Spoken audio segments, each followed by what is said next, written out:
এক পরিবারে একটা ছেলে বাস করত এবং সেই ছেলেটা ছিল অনেক রাগী।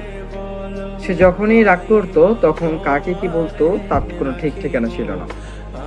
এই নিয়ে তার পরিবারের সাথে সব সময় একটা করে বিবাদ লেগে থাকতো। অর্থাৎ যখনই সে রেগে যেত তখন কাকে কি বলতে হবে সেটা সে একদমই জানতো না। এবং যখন তার রাগটা একটু পুষে যেত, যখন রাগটা একটু থেমে যেত, তখন সে সবাইকে এসে বলতো সরি, সবাইকে মানে তার সবার কাছে ক্ষমা চাইতো। তো এমনই এক আস্তে আস্তে তার কি হচ্ছিল, তার রাগটা বৃদ্ধি পেতে লাগলো। মানে দিন যত যাচ্ছে তার রাগ তত বৃদ্ধি পাচ্ছে। এমত অবস্থায় তার বাবা একটা কাজ করলেন কি, মানে সেই তার বাবার কাছে গেল এবং গিয়ে তার বাবাকে কোয়েশ্চেন করলো, আচ্ছা বাবা, আমার দিন দিন যে এত রাগটা বৃদ্ধি পাচ্ছে, আমি আমার রাগটাকে কিভাবে কন্ট্রোল করব। তখন তার বাবা তাকে একটা কাজ দিলেন। তাকে কিছু কাটা তার, অর্থাৎ কিছু লোহা, মানে লোহাযুক্ত যেগুলো তাপ থাকে এইরকম কিছু তাপ দিলেন এবং একটা হাতুড়ি দিয়ে বললেন, তোমার যখনই অনেক রাগ উঠবে তখন তুমি একটা দেয়াল দেখিয়ে দিলেন। দেয়ালটা অনেক মসৃণ ছিল এবং সুন্দর ছিল। বলেন যে এই দেয়ালটাতে তুমি যখনই তোমার রাগ উঠবে তখনই তুমি এই দেয়ালটাতে তোমার ইচ্ছা মতো এখানে তুমি কাটা তারগুলোকে এই হাতুড়ি দিয়ে পিটিয়ে পিটিয়ে লাগবে। সো এরকম চলতে থাকলো। যখনই তার রাগ ওঠে ওই ছেলেটি, তখনই সে কি করে, ওই মসৃণ সুন্দর ওই দেয়ালটিতে তো তখনই সে ওইখানে কাঁটাতার লাগায়, মানে ওখানে হাতুড়ি দিয়ে পিটিয়ে পিটিয়ে ওইখানে কাঁটাতারটা বসিয়ে দেয়। সো এরকম চলতেছে। এরকম চলতে চলতে তারপর যখন সব কাঁটাতার দেওয়া শেষ, তখন সে তার বাবাকে বলল, আচ্ছা বাবা, আমার তো কাঁটাতার সব দেওয়া শেষ, আর তুমি কি জন্য আমাকে কাঁটাতারটা দিতে বলছো, এভাবে বললো। তখন তার বাবা তাকে বলল, আচ্ছা ঠিক আছে, এটা পরে বলতেছি, আগে তুমি কি একটা কাজ করো, ওই কাঁটাতারটাকে ওইখান থেকে কাঁটাতারগুলোকে কি করো, ওইখান থেকে সরিয়ে নাও। সরিয়ে নিয়ে ওই যে দেওয়ালটা যেরকম ছিল, আগে যেরকম ছিল একদম হুবহু ওই রকম করে দাও, তুমি আগে যেরকম ছিল ওই রকম করে দাও। তখন ছেলেটা কি করলো, আস্তে আস্তে কাঁটাতারগুলো খুলতে শুরু করলো। যখন কাঁটাতারকে সম্পূর্ণ খোলা শেষ, তারপরে তিনি খেয়াল করলেন যে ওই দেয়ালটাতে ছোট ছোট কি হয়েছে, ক্ষুদ্র ক্ষুদ্র গর্ত হয়ে গেছে। মানে অনেকগুলো গর্ত হয়ে গেছে এতদিন ধরে। কাঁটাতার মানে কাঁটাতার ওইখানে পিটিয়ে পিটিয়ে ঢুকানোর ফলে ওইখানে অনেকগুলো ক্ষুদ্র ক্ষুদ্র গর্ত হয়ে গেছে।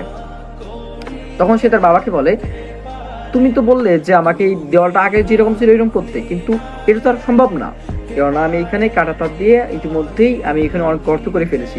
এই গর্তকে তো আর সারানো আগের মতো, একদম সম্পূর্ণ আগের মতো সারানো সম্ভব না। তখন তার বাবা তাকে বলল, হ্যাঁ, এইখানে যেমন দেওয়ালটা তুমি রাগান্বিত হওয়ার পর এখানে কাঁটাতার এখানে পুঁতে দিয়েছিলে, মানে গর্ত করেছিলে, এই গর্তটাকে আর কখনো তুমি আগের অবস্থায় আনতে পারবে না। তেমনই তুমি যখন রাগ করো তখন মূলত যে কথাগুলো সবাইকে বলো, তোমার আপনজনদেরকে কথা বলো, তখন তারা যে কথাগুলো শোনে, মানে তুমি যে উল্টো পাল্টা কিছু কথা বলো, তখন তাদের মনেও ঠিক এইভাবে গর্ত করে। তুমি যেমন এইখানে এই সুন্দর দেওয়ালটাকে নষ্ট করে ফেলেছো এবং এই দেওয়ালটাকে আর আগের মতো আনতে পারবে না, তেমনি তুমি যাদের মনে কষ্ট দিয়েছো, যাদেরকে কুকথা বলেছো, যাদের সাথে খারাপ আচরণ করেছো, তাদেরকে সরি বলার পরও তাদের মনে কিন্তু এভাবে আর এই গর্তটা পূরণ হয় না। যখন তুমি কাউকে অপমান করো, কাউকে গালি দাও, মানে কারো কথা না শোনো, কারোর উপর রাগ করো, রাগে কথা বলো, তখন খারাপ কথাগুলো বলো, তখন তার মনের মধ্যেও এইরকম যেমন দেওয়ালে ফুটো হয়েছে, গর্ত হয়েছে, তেমন তার মনেও গর্ত হয়।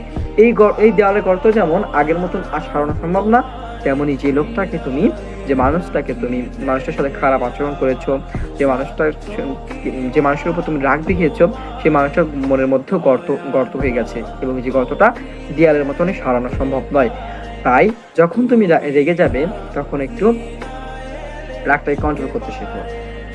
এই গল্পটা থেকে আমরা কি শিক্ষা পাই, যে আমরা যখন অতিরিক্ত রাগান্বিত থাকি তখন কাকে কি বলি, কি করে ফেলি, কাকে কি বলতে হয়, কিছু আমাদের ম্যানারটা থাকে না, সেন্সটা থাকে না, আমাদের মাথার মধ্যে সেই সেন্সটা থাকে না।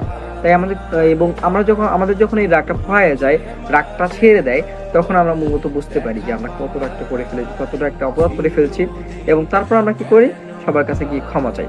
যেমন ওই যে গল্পের মধ্যে বললাম যে একটা মসৃণ একটা সুন্দর একটা দেয়ালে ফুটো করার ফলে পরে আর ওই দেওয়ালটাকে আর আগের মতো করা সম্ভব হয়নি, তেমনি একটা লোককে যখন আপনি কষ্ট দিবেন, মানে রাগান্বিত হয়ে কষ্ট দিবেন, তাকে কটু কথা বলবেন, মানে একটু বড় বড় কথা বলবেন, তখন দেখবেন তার মনেও এরকম গর্ত হয়ে যায়, অর্থাৎ কি ব্যথার গর্ত হয়ে যায় যখন আপনি খারাপ কথাগুলো বলেন।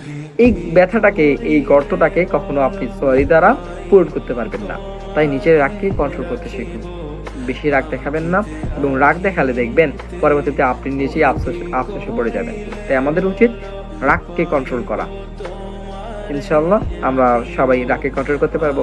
এবং ভিডিওটি দেখার মাধ্যমে আপনারা কি বুঝতে পারলেন অবশ্যই একটা কমেন্ট করবেন। ধন্যবাদ।